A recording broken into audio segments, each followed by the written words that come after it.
পদ্মা সেতুর কাছে অসহায় ঢাকা বরিশাল নৌ রুটের লঞ্চগুলো। প্রিয় দর্শকবৃন্দ, এই মুহূর্তে স্ক্রিনে আপনারা দেখতে পাচ্ছেন বরিশালের রানী এমবি সুরভি 9 নৌযানটিকে। আপনারা এরই মধ্যে জানেন যে সুরভি 9 নৌযানটিকে কেটে ফেলা হবে এবং কেটে ফেলার যে প্রক্রিয়া সেটি কিন্তু এরই মধ্যে শুরু হয়ে গিয়েছে। তো দেখতে পাচ্ছেন এমবি সুরভি 9 যে নৌযানটিকে ঢাকা বরিশাল নৌ রুটের রানী বলে ডাকা হতো, তো অবশেষে এই ঢাকা বরিশাল নৌ রুটের রানী হারিয়ে যেতে চলছে, অর্থাৎ নৌযানটিকে আর সার্ভিসে আমরা দেখতে পাবো না। নৌযানটিকে কেটে ফেলার সিদ্ধান্ত নিয়েছে লঞ্চ কর্তৃপক্ষ, যার পরিপ্রেক্ষিতে বর্তমানে নৌযানটিকে ধলেশ্বর ডকইয়ার্ডে নিয়ে আসা হয়েছে এবং এই ধলেশ্বর ডকইয়ার্ডেই কিন্তু নৌযানটিকে কেটে ফেলা হবে। আপনারা জানেন যে সুরভি 9 নৌযানটি দীর্ঘদিন যাবৎ সার্ভিসের বাইরে রয়েছিল এবং সার্ভিসের বাইরে থাকার কারণ ছিল নৌযানটির ব্যাপক সংস্কার কাজ করার দরকার ছিল এবং নৌযানটি আলোকোলস্টর নামক যে জায়গা রয়েছে সেই জায়গাতেই কিন্তু রয়েছিল দীর্ঘদিন যাবৎ।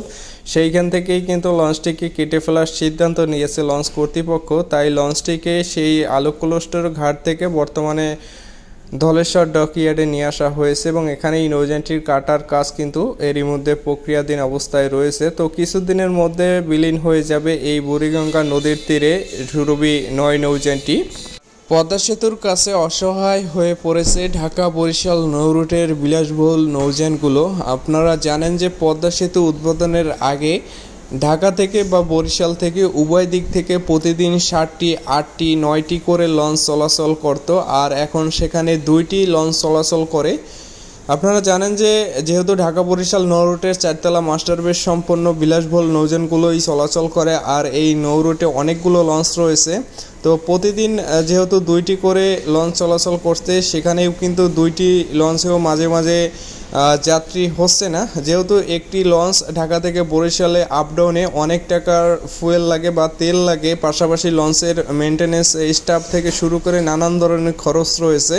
তো লঞ্চ যদি প্রতিদিন যে খরচ হয় লঞ্চটির পিছনে মাসে, সেই পরিমাণ কিন্তু লঞ্চের আয় হচ্ছে না, যার কারণে বাধ্য হয়েই কিন্তু এক প্রকার লঞ্চের মালিকগণ লঞ্চগুলোকে কেটে ফেলার সিদ্ধান্ত নিয়েছে। তো সুরভি 9 এর ক্ষেত্রেও ব্যতিক্রম নাই। আপনারা জানেন যে সুরভি 9 এর আগে ঠিক এই জায়গাতেই কিন্তু কীর্তনখোলা 2 লঞ্চটিকেও কেটে ফেলা হয়েছিল। এই ধলেশ্বর ডকইয়ার্ডে কীর্তনখোলা 2 লঞ্চটি যেখানেই কিন্তু কেটে ফেলা হয়েছে, ঠিক সেই জায়গাতেই কিন্তু সুরভি 9 নৌযানটিকেও কেটে ফেলা হবে। তো লঞ্চটি এরই মধ্যে কাটার কাজ কিন্তু প্রক্রিয়াধীন অবস্থায়, অর্থাৎ পদ্মা সেতুর কাছে হার মেনেই কিন্তু ঢাকা বরিশাল নৌ রুটের লঞ্চগুলো এখন কেটে ফেলার পালা চলতেছে। আগে এক সময় ঢাকা বরিশাল নৌ রুটের মালিকগণ প্রতিযোগিতায় ছিল কে কার থেকে বেশি সুন্দর সব থেকে বড় লঞ্চ বানাতে পারে, আর এখন প্রতিযোগিতা চলতেছে কে কার আগে ঢাকা বরিশাল নৌ রুটের লঞ্চগুলো কাটতে পারে, অর্থাৎ যতই আগেই কাটতেছে ততই খরচ কম হচ্ছে এক প্রকার লঞ্চ মালিকগণের। তো প্রত্যাশা করি আমরা যারা যাত্রী রয়েছি নিরাপদ ভ্রমণের জন্য কিন্তু লঞ্চের কোনো বিকল্প নেই। তো আমরা যারা লঞ্চ প্রেমিক রয়েছি বা লঞ্চে যাতায়াত করতে স্বাচ্ছন্দ্য বোধ করি, আমরা অবশ্যই লঞ্চে চলাচল করব। এতে করে আমাদের দক্ষিণ অঞ্চলের গর্ব, দক্ষিণ অঞ্চলের যে বিলাসবহুল লঞ্চগুলো সেই লঞ্চগুলোকে টিকিয়ে রাখার কিন্তু আমাদের কাছেই এখন।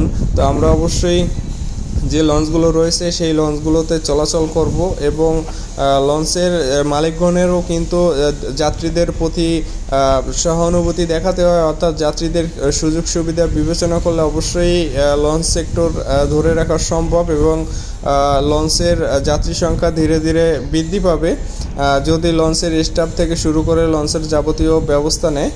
তো প্রত্যাশা করি ঢাকা বরিশাল নৌ রুটের আর কোনো লঞ্চ যাতে এভাবে কেটে ফেলা না হয়, এমনটাই প্রত্যাশা করি। প্রতিটি নৌ রুটের লঞ্চগুলো যাত্রীতে ভরপুর হয়ে লঞ্চগুলো চলাচল করুক, এমনটাই প্রত্যাশা করি। তো প্রিয় দর্শকবৃন্দ, ভিডিওটি যদি ভালো লেগে থাকে অবশ্যই লাইক, কমেন্ট এবং শেয়ার করে অন্যকে দেখার সুযোগ করে দিবেন। তো সুরভি 9 নৌযানটিকে নিয়ে আর হয়তো কখনো ভিডিও বানানো হবে না। এটাই সুরভি 9 নৌযানটিকে নিয়ে লাস্ট আমার ভিডিওটি আজকে এ পর্যন্তই। আসসালামু আলাইকুম।